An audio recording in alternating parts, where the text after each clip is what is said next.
வணக்கம் நண்பர்களே. இன்னைக்கு நம்ம வீடியோல தமிழ்நாட்டுல வழங்கப்படுற இடஒதுக்கீடு பத்தி பார்க்க போறோம். பல பேருக்கு இது ரொம்ப முக்கியமான விஷயமா இருக்கு.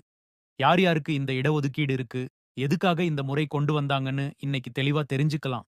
வாங்க வீடியோக்குள்ள போகலாம். தமிழ்நாட்டுல கல்வி மற்றும் அரசு வேலைவாய்ப்புகள்ல குறிப்பிட்ட பிரிவினருக்கு இடஒதுக்கீடு வழங்கப்படுது. இது ரொம்ப வருஷமா இங்க நடைமுறையில இருக்கு.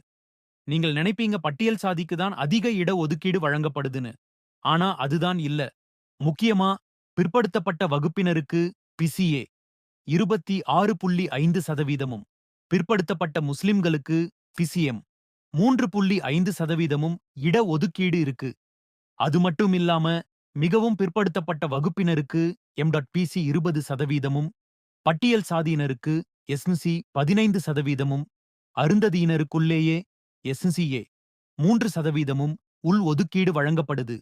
ஆக மொத்தம் தமிழ்நாட்டுல 69% இட ஒதுக்கீடு முறை அமல்ல இருக்கு. இந்த இட ஒதுக்கீட்டுனால நெறைய பேர் கல்வி மற்றும் வேலைவாய்ப்புல முன்னேறி இருக்காங்க.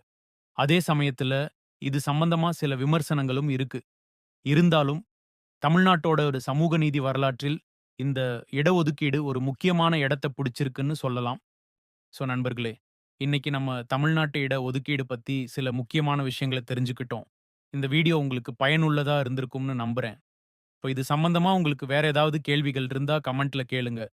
மறக்காம நம்ம சேனல சப்ஸ்கிரைப் பண்ணுங்க, லைக் பண்ணுங்க, ஷேர் பண்ணுங்க. அடுத்த வீடியோல உங்கள சந்திக்கிறேன். நன்றி.